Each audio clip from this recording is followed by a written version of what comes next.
Бисмиллах, альхамдулиллах, вассаляту вассаляму аля расулиллах. Продолжаем изучать правила и адабы дуа, как правильно взывать к Аллаху, как правильно обращаться к Нему.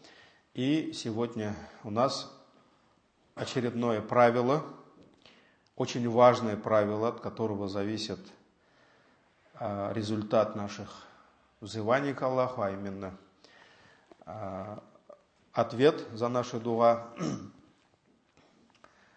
Это есть истигфар, и спрашивание у Аллаха прощения во время дуа. Важность истигфара во время дуа. Мы с вами это уже часто повторяли и продолжаем повторять, что очень важно правильно построить порядок дуа, структуру дуа. То есть мы должны научиться правильно обращаться к Аллаху. Мы должны знать и соблюдать порядок дуа, с чего нужно начинать.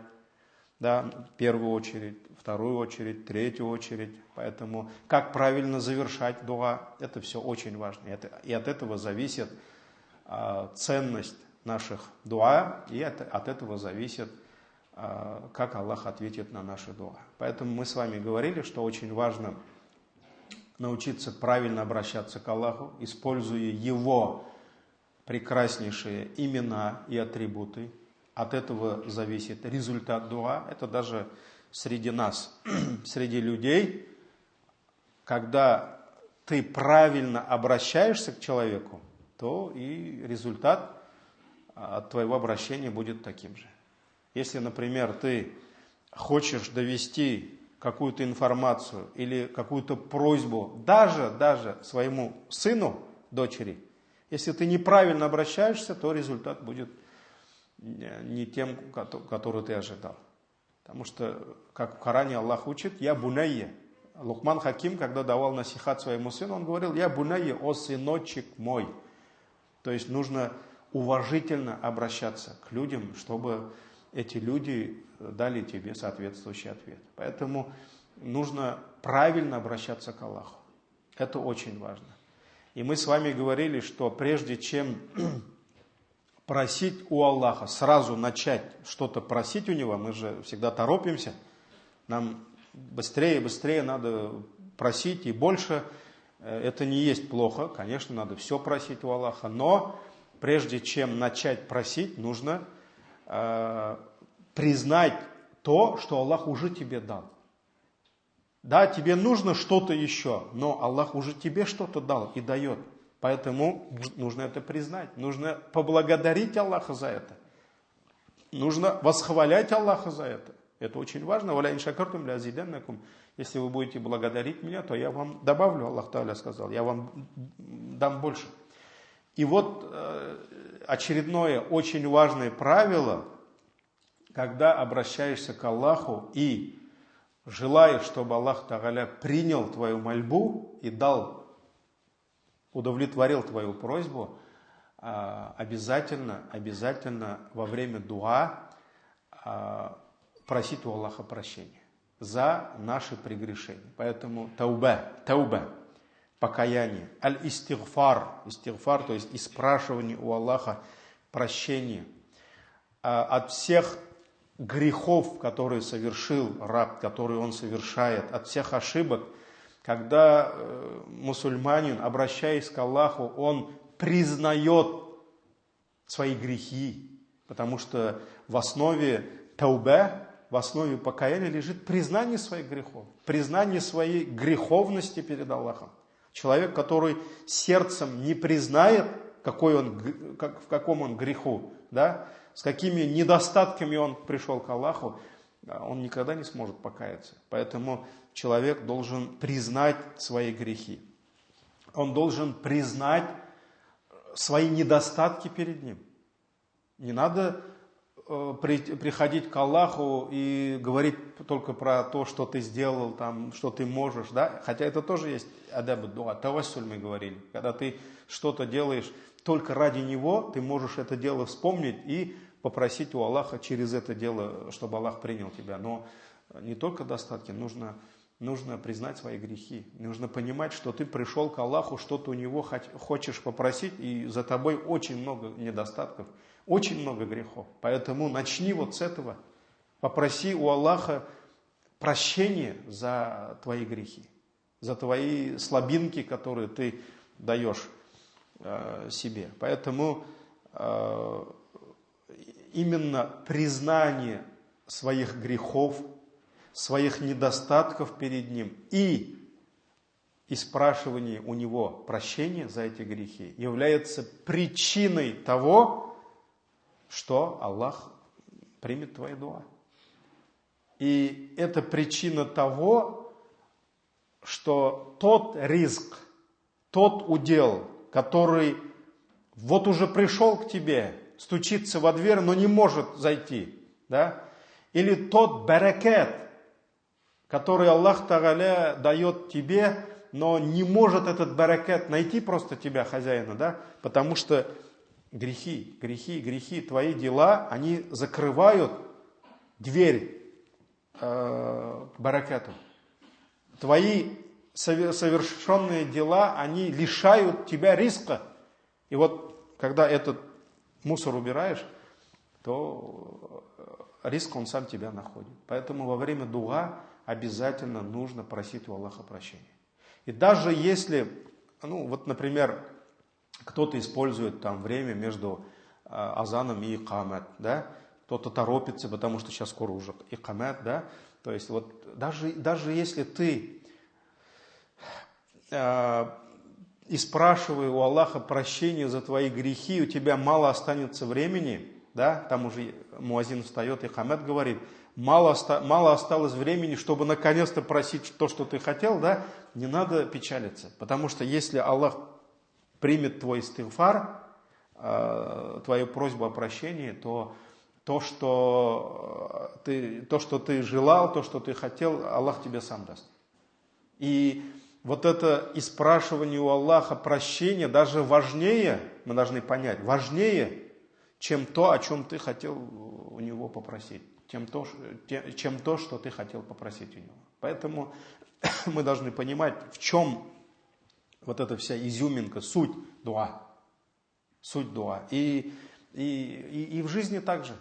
И в жизни также. То есть, когда ты идешь кому-то попросить, денег в долг, ты вспоминаешь, что ты ему еще тот долг не вернул.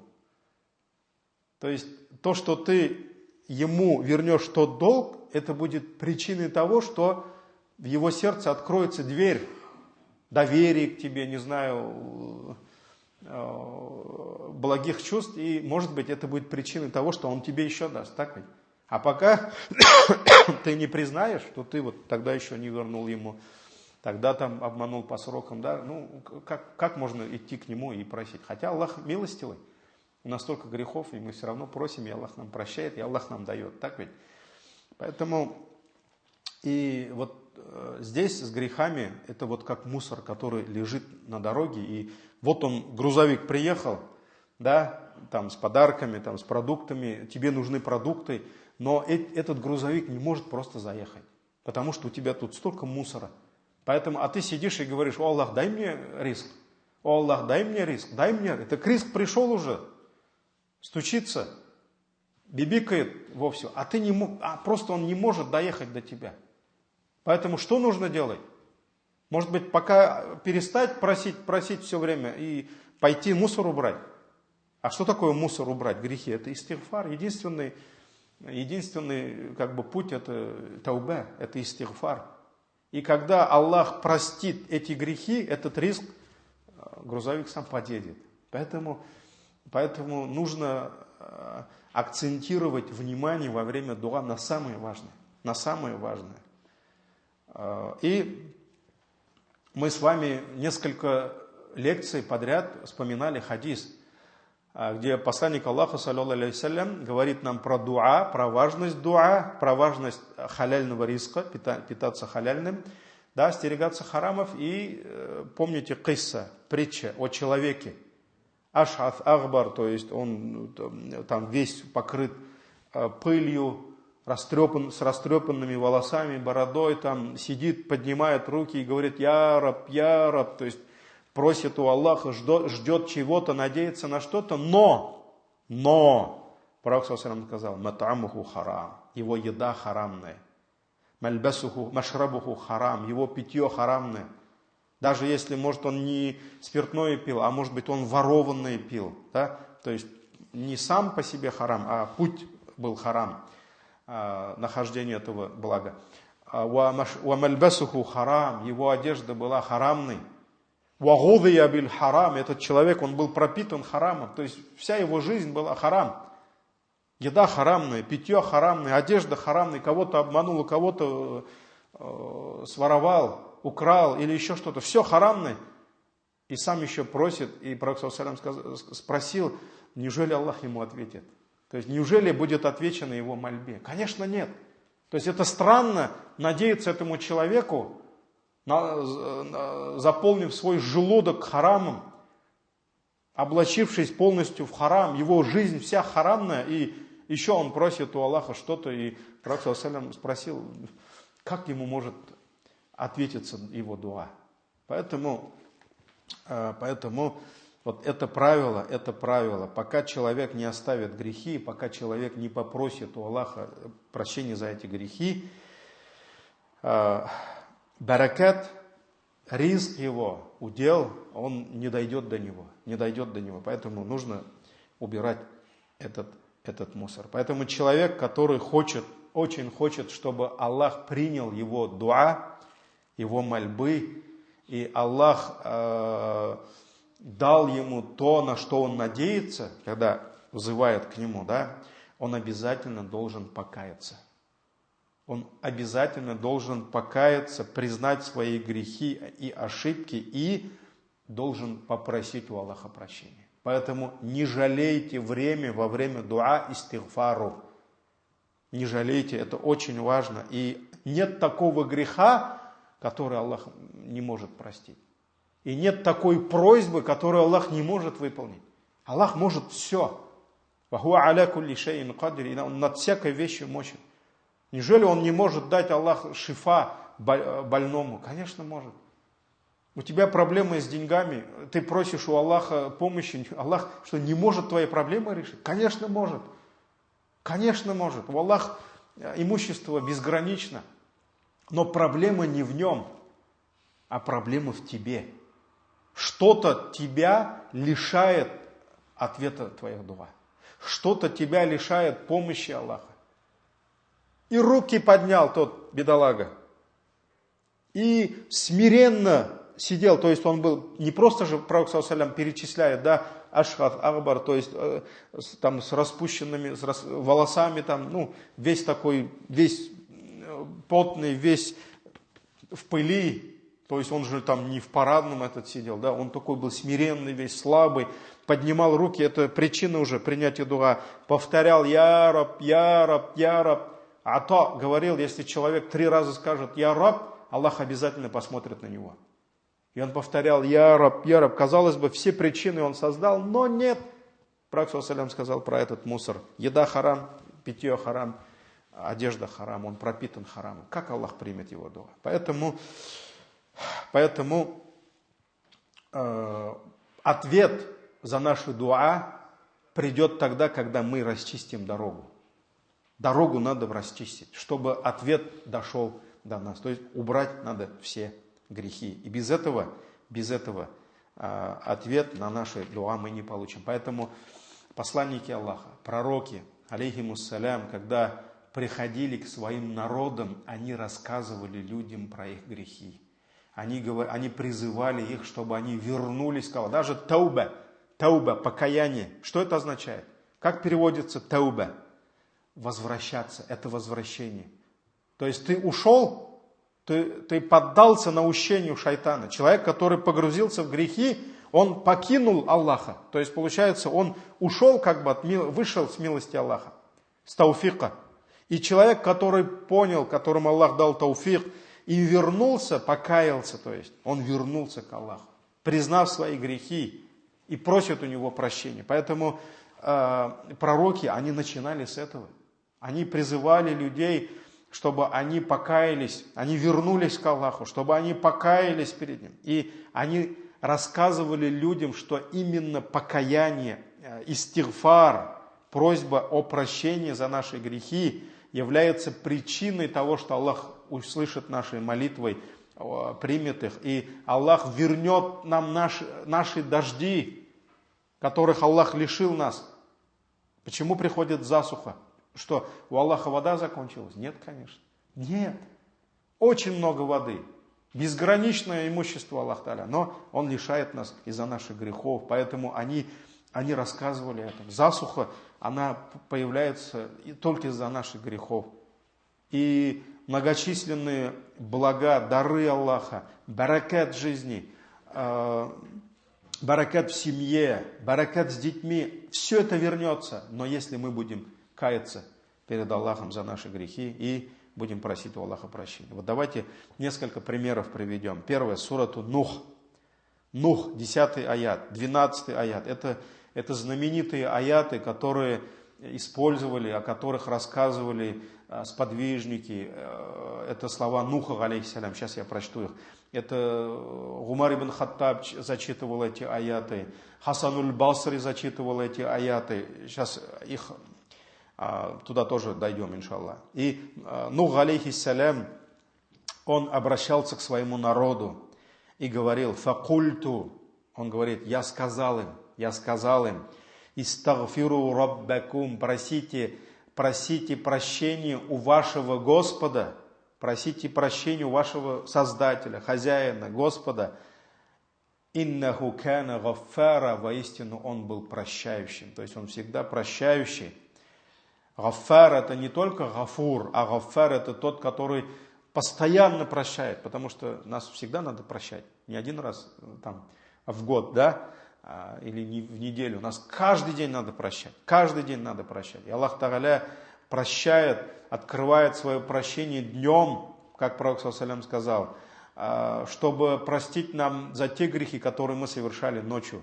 Утром Аллах открывает свое прощение, двери прощения ночью, чтобы простить нам наши дневные грехи. Поэтому Аллах Гаффар, Он постоянно прощающий, много прощающий. И вот Нух, алейхиссалям, говорил: и я сказал им: просите прощения у вашего Господа, ибо Он был прощающим. Юрсили самаа алейкум мидрара. И Аллах, если простит вам ваши грехи, Он ниспошлет на вас обильные дожди. То есть сначала нужно просить прощения, Аллах прощающий, Он простит. И после того, как придет прощение Аллаха, вернутся что? Вернутся обильные дожди. Аллах ниспошлет на вас обильные дожди. Ваюмдидкум, и Аллах укрепит вас. Чем? Би амваль, имуществом. То есть Аллах избавит вас от нужды. Аллах избавит вас от голода. Аллах избавит вас от долгов, от нищеты, от вот этой дряхлости, слабости. То есть Аллах укрепит вас имуществом, вабанин, и детьми. То есть Аллах одарит вас детьми, внуками и так далее, и так далее. Это как результат прощения, да?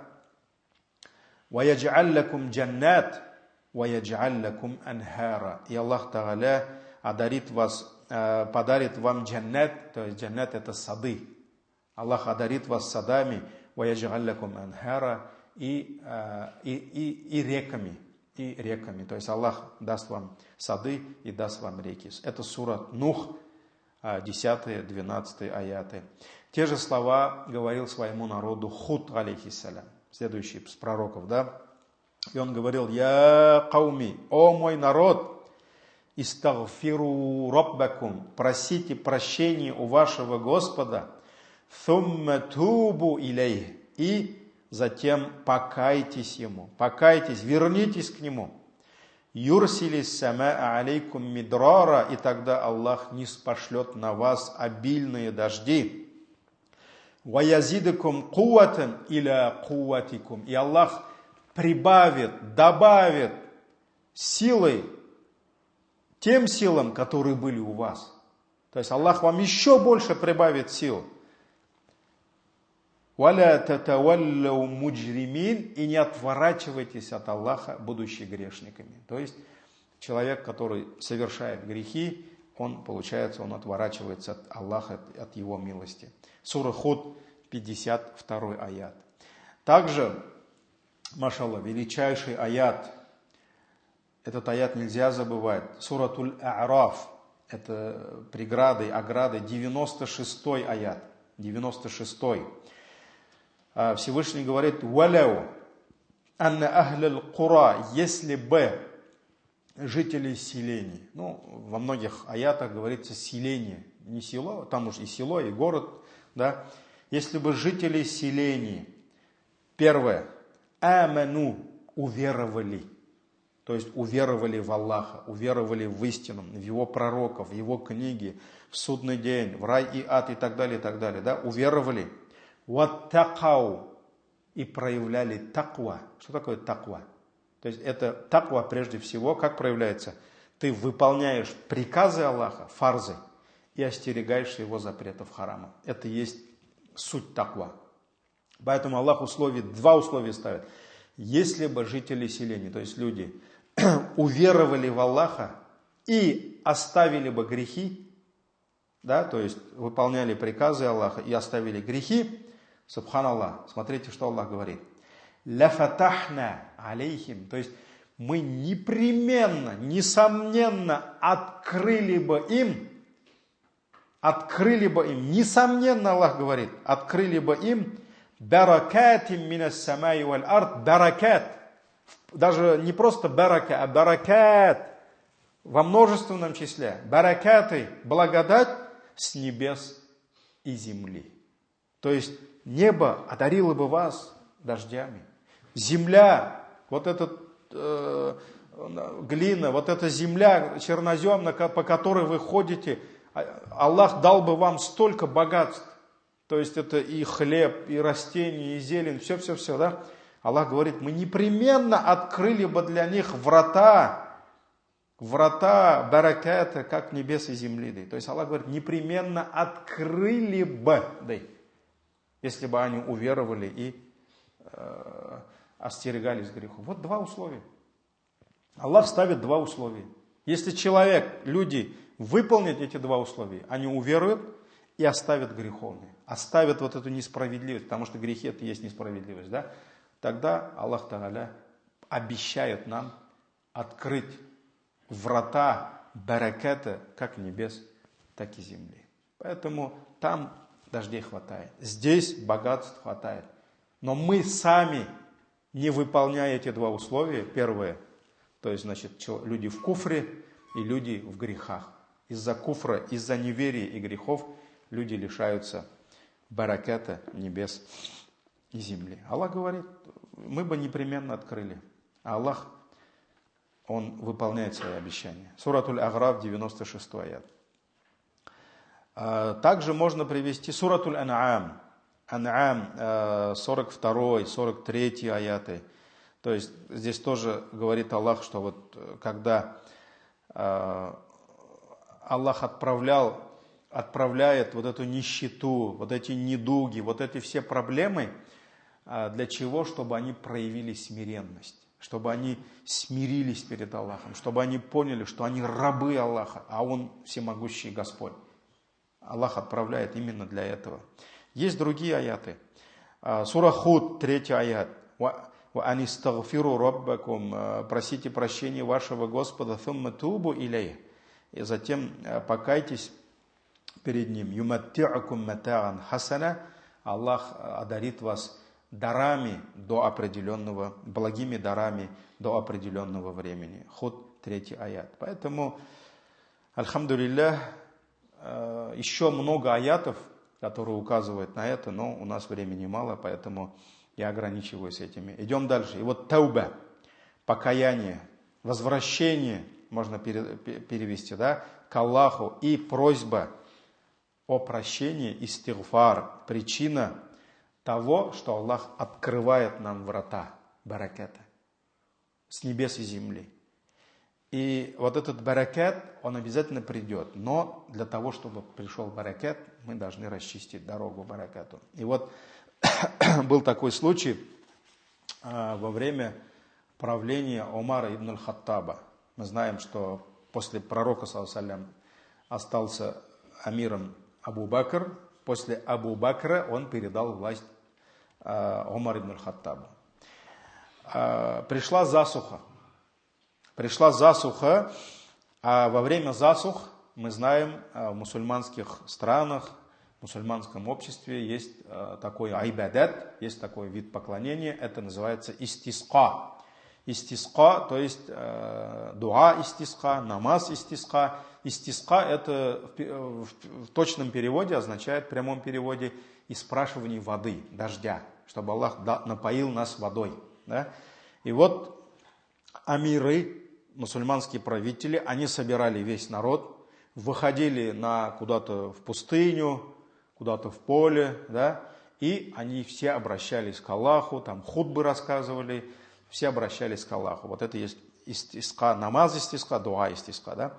И вот Умар ибн Хаттаб собрал весь народ, они вышли в пустыню, и когда пришло время просить у Аллаха дождя, Умар ибн Хаттаб, он начал не дождь просить у Аллаха, а прощение просить за грехи. И он в слезах долго-долго просил у Аллаха прощения за грехи всех, граждан его халифата, да? За всех жителей, за всех мусульманок. Он просил прощения, затем они вернулись. Он завершил истиска, они вернулись. И Аллах дал им обильный дождь. То есть пошел дождь, машаллах, Аллах напоил животных, Аллах напоил растений, людей. И некоторые люди, они удивились этому, потому что Умар ибн Хаттаб во время дуа, он ни разу не попросил у Аллаха дождя. И некоторые люди пришли к Умару и спросили об этом. Они сказали: «Я амируль му'минин, о предводитель верующих, мы не слышали, чтобы ты просил у Аллаха дождя». Хотя суть этого дуа, суть этого поклонения, что истиска, дождя просить. А он даже одно слово про дождь не сказал. И Умар ибн Хаттаб ответил им следующим образом: «Лакад талабтул матара бимаджадихи самаи лати ястанзилу бихаль матар». То есть я просил у Аллаха то, посредством чего небо не спосылает дождь.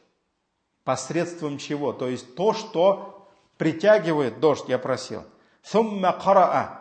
А затем он прочитал 2 аята, 10 и 11 аяты сур Нух, где Всевышний сказал: «Факульту», я сказал, слова Нуха, да, идут: «Истагфиру раббакум», просите прощения вашего Господа, ибо Он был прощающим, «Юрсили самаа алейкум мидрара», и Он не спошлет на вас обильные дожди. То есть Умар ибн Хаттаб, он алим, он ученый.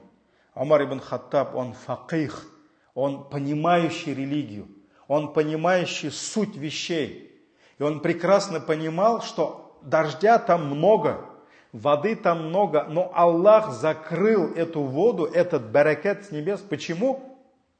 Потому что люди были в грехах. Люди совершали грехи. И он прекрасно понимал, что если убрать эти грехи, то Аллах откроет эти врата, и дождь он придет, он вернется. Поэтому он даже одно слово не сказал про дождь. Он просто просил у Аллаха прощения. И Аллах дал им результат. И Ибн Сабих, рахимахуллах, приводит такую историю про Хасан аль-Басри. Хасан аль-Басри это самый величайший ученый, светоч после сподвижников, то есть это из табигинов. И когда Хасан аль-Басри сидел со своими учениками, к нему пришел один человек и пожаловался на засуху, что вот дождей нет, а люди раньше они прекрасно понимали, что если дождя не будет, все погибнет. Их семьи будут голодать. Так ведь? Это сегодня, особенно в городе, люди, им дождь не нужен, потому что если пойдет дождь, надо там ботинки чистить, надо машину опять на мойку, опять дождь этот, опять на мойку. Да? А издревле люди, они смотрели всегда на небо, потому что их риск, их удел, их бизнес, они были земледельцами, все зависело от дождя. И они, когда видели дождь, радовались, так ведь? Не то, что сегодня мы. Поэтому человек пришел и пожаловался на засуху. И Хасан аль-Басри посмотрел на него и сказал: «Истагфирилля». А ты проси у Аллаха прощения. Тот ушел. Затем пришел другой и пожаловался на нищету. То есть у него там проблемы, там у него долги, он не может выйти с этих долгов. Там, ну вот дай, ты же ученый, дай нам совет, мне совет. И он послушал его и говорит: «Истагфирилля». А ты, говорит, попроси у Аллаха прощения. Попроси у Аллаха прощения. И он ушел. Тогда пришел к нему третий и говорит: «О, ученый, попроси у Аллаха, чтобы Аллах одарил меня детьми». То есть, наверное, женился, но не было детей. То есть огромное количество, мы знаем, братьев, сестер, и знаем не братьев и не сестер, да, у которых там сколько лет живут, но у них детей нет. Они там к этому врачу идут, к этому. На самом деле надо искать причины, но иногда нужно погружаться глубже. И этот человек пришел и говорит: «Попроси Аллах, чтобы Аллах дал мне ребенка». Да? И он послушал его и говорит: «Истагфирилля». А ты, говорит, проси у Аллаха прощения. А попроси у Аллаха прощения. Тот ушел, третий, да. Пришел четвертый и начал рассказывать ему свою проблему. У него был сад, где он там сеял, сажал, собирал, продавал. И прямо посередине сада у него протекала речка. И он говорит: «У меня, говорит, речка высохла. И все, мой сад погибает. Все, я теряю сад, теряю там, то, чем я зарабатываю на свою жизнь, то, чем я кормлю свою семью. То есть сделай что-нибудь, там, попроси дуа». Он его послушал и говорит: «Истагфирилля». А проси у Аллаха прощения.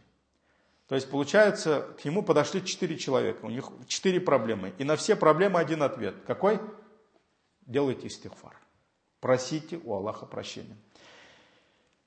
И тогда мы, говорит, спросили у него, то есть Ибн Сабих, который сидел там и все это слышал, он говорит, и мы спросили: «Почему, говорит, ты ответил всем так?» И он нам сказал: «Ма культу мин инди шай'ан». Я от себя ничего не говорил. То есть я это не сам придумал. И он сказал: «Инна Аллаха та'аля якулю фи сурат Нух». Воистину Аллах сказал в суре Нух: «Истагфиру раббакум, иннаху кана гаффара». Просите у вашего Господа прощения, воистину Он был прощающим. «Юрсили самаа алейкум мидрора». И тогда Аллах не спошлет на вас обильные дожди. Это ответ на вопрос первого человека, да? Первый пришел, пожаловался на засуху, помните? Аллах говорит: тогда Аллах не спошлет на вас обильные дожди. Это ответ на первый вопрос. «Ваюмдидкум». И Аллах укрепит вас би амваль, имуществом. Второй человек, он жаловался на что? На нужду, на нищету. Аллах укрепит вас имуществом, вабанин, и детьми. Третий человек, который попросил у него, чтобы он дуа сделал за него, Аллах, чтобы дал ему ребенка. Да? Это третий вопрос. Ответы. «Ваядж'аль лакум джаннат». И тогда Аллах даст вам сады, «Ваядж'аль лакум анхара», и даст вам реки. То есть это ответ на четвертый вопрос. Поэтому вот это сурат Нух, 10, 11, 12 аяты. То есть Ибн Касир говорит, разъясняя уже этот аят в своем тафсире, то есть если вы вернетесь к Аллаху, покаетесь Аллаху и будете просить у Аллаха прощения, то Аллах увеличит вам свой ризк. И Аллах напоит вас из благодати, бараката небес. И Аллах взрастит для вас из бараката земли. То есть Аллах не спошлет на вас, напоит вас баракатной водой с небес, и взрастит вам различные растения, риск даст из баракатов земли, и Аллах взрастит для вас посевы, и так далее, и так далее. Аллах обязательно укрепит вас имуществом, детьми, то есть даст вам, одарит вас детьми и имуществом. И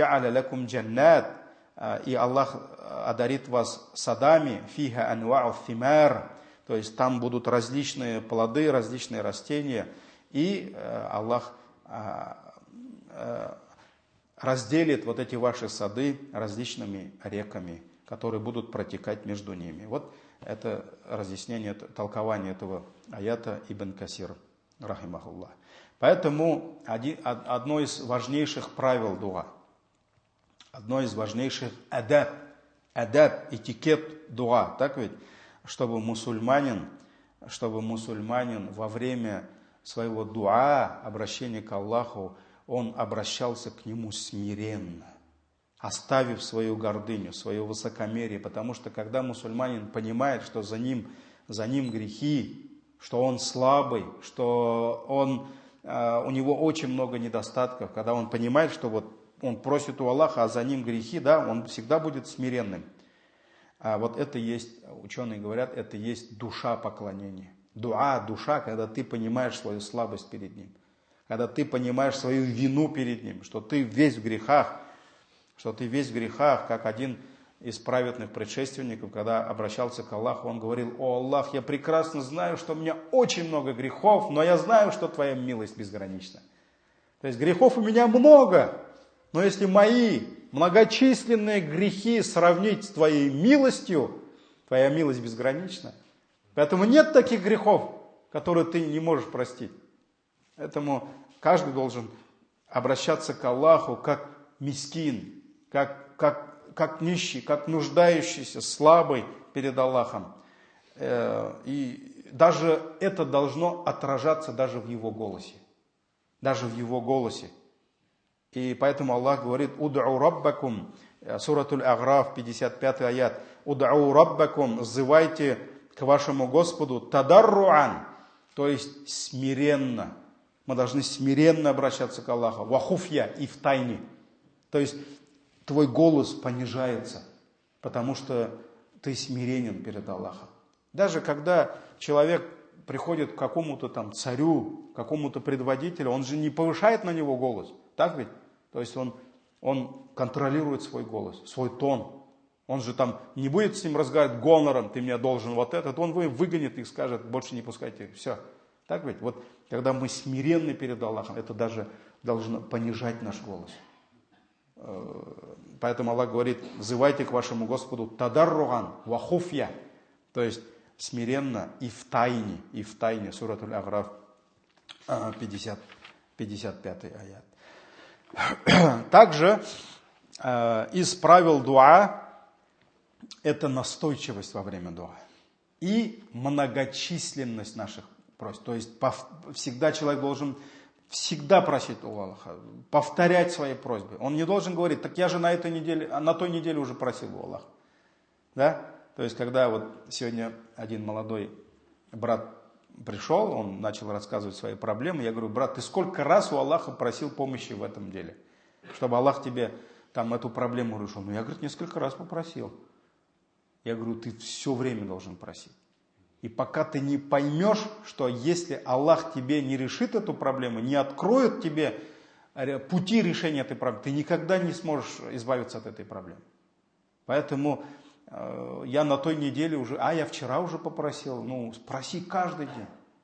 После каждого намаза проси. Субханаллах. И неужели Аллах, то есть, неужели тебя надо добивать так, чтобы ты там, все-таки понял, что тут каждый миг надо просить у Аллаха. Поэтому аль-ильхах аля Аллах, то есть настойчивость во время дуа. И никогда не нужно унывать во время дуа, никогда не нужно терять надежду, что Аллах Тааля, вот ты обратился к Нему, а Аллах не принял. Так ведь? Поэтому это даже причина того, что Аллах не примет дуа. Если ты скажешь, там, будешь торопить ответ и скажешь, там, я один раз взывал к Аллаху, второй раз взывал, а он мне так и не ответил. Поэтому посланник Аллаха, саллаллаху алейхи вассалям, он был настойчивым во время дуа. И когда он просил что-то, он даже повторял, он даже, как сказать, конкретизировал. Он не просто говорил, а вот дай мне вот то. Он говорил, вот дай мне вот это, еще вот это, а вот это дай там, а вот это. То есть он перечислял даже. Даже вот когда он просил прощения, мы же сегодня про прощение говорим, да? Давайте вот раз, два, три из наследия пророка, саллаллаху алейхи вассалям, мы посмотрим 3 дуа, 3 зикра, где вот посланник Аллаха, саллаллаху алейхи вассалям, прямо так уточнял каждый грех. Не просто там, Аллах, прости мне все грехи. Там же, казалось бы, ну все, да? Нет. Пророк, саллаллаху алейхи вассалям, говорил, вот, например, имам Муслим передает хадис от Али, радийаллаху анху. Пророк, саллаллаху алейхи вассалям, говорил, Аллахумма гфирли ма каддамту ва ма аххарту. О Аллах, прости мне то, что я уже совершил раньше, и то, чего я еще не совершал. Потому что люди грешные, они все равно совершают. Так ведь?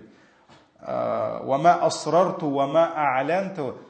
То, что я совершил в тайне, и то, что я совершил явно. Явно, то есть не в тайне, да? И прости мне то, что ты лучше знаешь меня. Потому что есть огромное количество у нас, дорогие братья, грехов, которые мы даже не видим. Которые мы даже не замечаем, потому что чтобы увидеть свой грех и понять, что это был грех твой, твое преступление, это столько тауфика надо, милости надо. Поэтому тот, кто среди нас думает, что он самый такой, меньше всех грешный, это самый большой грешный среди нас. А тот, кто, Аллах знает, а тот, кто думает и уверен, что это самый греховный человек среди нас, это я, вот он самый лучший среди нас. Поэтому для того, чтобы увидеть свои грехи, это тауфик нужен от Аллаха. И поэтому пророк, саллаллаху алейхи вассалям, говорил, о Аллах, прости мне те грехи, которые ты лучше знаешь меня. Лучше меня знаешь. Аллах знает наши грехи даже, а не мы. Анталь мукаддиму, анталь муаххир, ла иляха илля ант. Этот хадис передал имам Муслим. Также есть другой хадис. Сейчас я вам найду. Вот эти слова пророк, саллаллаху алейхи вассалям, говорил во время суджуда. Вот как раз суджуд, мы с вами говорили, что это акрабу ма якуну абду ли раббихи ва хуа саджид, то есть самое близкое положение раба к своему Господу это суджуд, когда он падает ниц перед Аллахом, когда его самый почетный орган, который иногда показывает высокомерие человека, это его лоб, это лицо, находится ниже всех органов. Даже его срамные места, те органы, которыми он справляет нужду, у него выше во время суджуда, чем его лицо. Вот это твоя смиренность перед. Вот самое твое горделивое место, это твой лоб. Ты кладешь в землю и говоришь, о Аллах, я твой раб, все, вот я перед тобой. Так ведь? И вот в это время Аллах принимает наши дуа. И поэтому посланник Аллаха, саллаллаху алейхи вассалям, говорит, акфиру фиха дуа, больше просите у Аллаха во время суджуда. И вот он во время суджуда говорил следующие слова. Аллахумма гфир ли занби кулля. О Аллах, прости мне все мои грехи. Казалось бы, пророк, он не был многословен. Когда он давал насихат, он говорил короткими, малыми словами, да, но они заключали много значений. Но здесь пророк не стал останавливаться. Он сказал, Аллахумма гфир ли занби кулля. О Аллах, прости мне все мои грехи. Диккаху ваджилля. То есть все незначительные грехи, все большие грехи, то есть и малые грехи, и большие грехи. Сирраху ва алянията. Мои скрытые грехи, есть грехи, которые мы скрываем, и есть явные грехи, которые видно, да? Ауаляху ва ахира. Прежние грехи и последние грехи. Он вот так прямо перечислял, уточнял, вот эти, и вот эти грехи. Этот хадис передал имам Муслим, достоверный хадис. Поэтому вот это дуа пророка, саллаллаху алейхи вассалям. Есть еще одна дуа. Также в Сахих Муслим, он немножко подлиннее. Пророк ﷺ говорил: Аллахумма гфирли хатиати, о Аллах, прости мне мои ошибки, мои грехи, ваджахли, и мой джахль, мою джахилию, мое незнание, да, ва исрафи фи амри, и прости мне мою чрезмерность самим собой, то есть по отношению к самому себе, да, мою чрезмерность фи амри, в моих делах, не во мне, а в моих делах, чрезмерность в моих делах. Вама анта а'ляму бихи минни, и прости мне те грехи, где ты больше знаешь, чем я. То есть ты больше знаешь обо мне, чем я. Аллахумма гфирли джидди, то есть, о Аллах, прости мне те грехи, которые я совершил всерьез. И те дела, которые я совершил не всерьез. Может быть, в шутку, может быть, я просто недооценивал, там просто не понимал, там просто сказал, там, да, все вот эти грехи. И также прости мне те дела, которые я совершил ошибочно, то есть по незнанию, по ошибке может человек совершить, да, уамди, и умышленно. Что-то может человек совершить умышленно, понимая, что это грех, да, уамди. Вакуллю залика инди. О, смотрите, вот какие прекрасные слова, да. И все это, вот пророк ﷺ же сколько раз, так, 1, 2, 3, 4, 5, 6, 7, 8, с 8 сторон пророк ﷺ назвал свои грехи, да, 8 видов, и он сказал: вакуллю залика инди, все это во мне, все это мои грехи, все это мои грехи. Вот так пророк, саллаллаху алейхи вассалям, просил у Аллаха прощения за его грехи. Поэтому, машаллах, конечно, это самые лучшие виды истигфара, которые мы должны учить и использовать в нашей жизни. Поэтому подытожим. Значит, во время дуа мы должны в начале дуа просить у Аллаха прощения за наши грехи, потому что именно грехи встают между баракатом, между риском и между рабом. И если эти преграды убрать, то риск придет, так ведь? Поэтому не надо жалеть время на истигфар. Также мы с вами должны проявлять настойчивость, упорность во время дуа. И вот давайте завершим урок хадисом пророка, саллаллаху алейхи вассалям, от Абдулла ибн Мас'уд. Абдулла ибн Мас'уд, радиаллаху анху, рассказывает, что посланник Аллаха, саллаллаху алейхи вассалям, любил, когда взывал к Аллаху, повторять 3 раза. И когда просил прощения, также просить 3 раза. То есть посланник Аллаха, саллаллаху алейхи вассалям, когда что-то у Аллаха просил, он это не раз просил, а повторял несколько раз. Например, если он просил у Аллаха рая, то он просил 3 раза. Если пророк Аллаха, если просил защиты от ада, он не 1 раз просил, а 3 раза просил. И даже когда пророк кому-то что-то объяснял, во время хутбы, да, насихат, когда давал, он иногда по 3 раза повторял, чтобы даже те, которые не слышали, они услышали его. И те, которые не поняли, поняли его при его повторах. Вот поэтому настойчивость, упорность и истигфар во время дуа — это есть причина, иншаллах, того, что Аллах ответит на наши мольбы и, иншаллах, даст нам то, что мы от Него ждем. Следующая тема будет «Та'арраф иля Аллахи фир раха, я'арифка фи шидда». Признай Всевышнего Аллаха, когда тебе легко, когда тебе хорошо, и тогда Аллах признает тебе тогда, когда тебе плохо. То есть не забывай Аллаха, когда тебе хорошо, тогда Аллах не забудет, то есть не предаст тебя забвению, когда тебе плохо, и примет твои дуа. Субханак Аллахумма бихамдик, ашхаду ан ла илляха илля ант, астагфирука ва атубу илейк, джазакумуллаху хайран, саламу алейкум ва рахматуллахи ва баракатух.